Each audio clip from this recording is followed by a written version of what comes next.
कर्मों के फल। वाह माँ, साड़ी तो बहुत अच्छी है, कहाँ से लाई? अरे बेटा, मैं कहाँ बाजार जाती हूँ, पहले तू ला देती थी, अब तेरी भाभी ला देती है। माँ, पसंद तो अच्छी है उनकी। देख, तेरे लिए भी उसने 2 साड़ियाँ लेकर रखी हैं। सच में बेटा, हमारी किस्मत बहुत अच्छी है जो इतनी समझदार और अच्छी बहू मिली है। पूरा घर संभाल लिया, मेरा भी कितना ध्यान रखती है। सारा दिन माँ माँ करके मेरे आगे पीछे घूमती रहती है। मालती जी अलमारी से साड़ी निकालते हुए बोली, माँ आपको तो सब अच्छे लगते हैं, ये तो बस शुरू शुरू का दिखावा है। अभी तो आपके हाथ पैर चल रहे हैं, बराबर काम करवाती है, तभी इतना ध्यान रखती है। जब सेवा करनी पड़ेगी तो पता चलेगा। भगवान ना करे मुझे सेवा की जरूरत पड़े। हाथ पैर चलते रहें। मालती जी अपनी बेटी की बात को काटते हुए बोली, मगर कंचन से अपनी भाभी की तारीफ सहन नहीं हो रही थी। माँ, बहू को ज्यादा सर पर मत चढ़ाओ, ऐसा ना हो कि बहू सब कुछ छीन ले और फिर आपको ही आंखें दिखाए।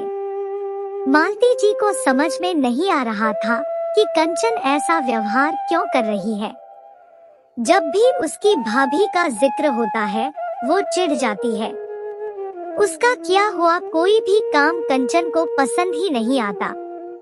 जब भी मालती जी कंचन से फोन पर बात करती थी तो कंचन हमेशा अपनी माँ को भाभी के बारे में उल्टा सीधा ही सिखाती थी। मगर मालती जी एक समझदार महिला थी। वो सही गलत समझती थी। वो जानती थी कि माँ बाप के बाद भाई भाभी से ही बेटियों का मायका बना रहता है। इसलिए मालती जी हमेशा कंचन को समझाती रहती थी। जब भी मालती जी कंचन से फोन पर बात करती तो वो अपनी बहू की बुराई करती। बेटा, तेरी भाभी को मेरी कोई कद्र नहीं है। जब देखो बिना बात के मुझसे झगड़ा करती रहती है। मेरे कपड़े भी नहीं धोती, मेरा कोई काम नहीं करती है। कंचन बोली, देखा माँ, मैं तो पहले ही कहती थी, भाभी बस अच्छा होने का नाटक करती है। अपनी भाभी की शिकायतें सुनना कंचन को अच्छा लगता था।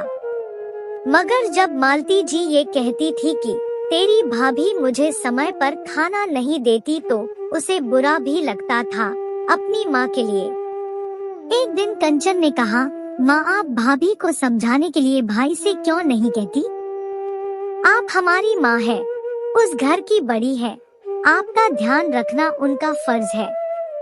आप कहो तो मैं भाभी से बात करूं, उन्हें समझाने की कोशिश करूं। मगर बेटा, तू यही तो चाहती थी, तेरी भाभी ऐसी ही हो जो मेरा ध्यान ना रखे, रोज मुझसे झगड़ा करे, मेरी सेवा ना करे। जब वो अच्छी थी तुझे तब भी शिकायत थी। तूने तो कभी उससे सीधे मुंह बात भी नहीं की, तो अब किस मुंह से उसे समझाएगी? ये सब हमारे ही कर्मों के फल हैं, जो मैं भुगत रही हूँ। माँ की बात सुनकर कंचन चुप हो गई। माँ की परेशानी सुनकर उससे रहा नहीं गया। एक दिन वो मायके पहुँच गई। वहाँ पहुँचकर तो उसने कुछ और ही देखा। माँ और भाभी तो किचन में हंसी मजाक कर रही थी। चाय बन रही थी और भाभी पकौड़ी बनाने की तैयारी कर रही थी। माँ से पूछ भी रही थी कि वो कौन से पकौड़े खाएंगी। बहू आज प्याज के पकौड़े बना ले। दरवाजे पर खड़ी कंचन ये देखकर हैरान रह गई। माँ तो कहती थी भाभी उनका ख्याल नहीं रखती, मगर इन दोनों के देखकर तो ऐसा लगता ही नहीं कि कभी इनमें बहस भी होती होगी। भाभी की नजर कंचन पर पड़ी तो वो खुशी से बोली, दीदी आप आइए ना, बहुत दिनों बाद आई। मालती जी के चेहरे पर बेटी को देखकर मुस्कान आ गई। अपनी माँ को खुश देखकर कंचन की आंखें नम हो गई। जितने दिन वो मायके में रही, उसने देखा कि माँ और भाभी कितने प्यार से रहती है।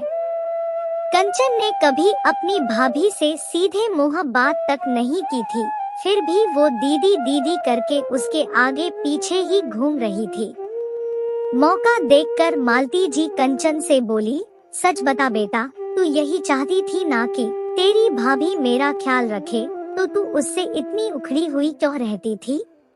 कंचन बोली, माँ, भाभी ने आते ही इस घर में और आपके जीवन में मेरी जगह ले ली थी। शायद ये मुझसे सहन नहीं हुआ, मगर अब मैं समझ गई हूँ कि अगर भाभी अच्छी हो तो माँ और मायका हमेशा खुशहाल रहता है। इस बार कंचन वापस अपने ससुराल जाते समय पहली बार अपनी भाभी के गले लगी और बोली, भाभी हमेशा ऐसी ही रहना। अपनी ननद के ऐसे भाव से उसकी भाभी का दिल भी भर आया।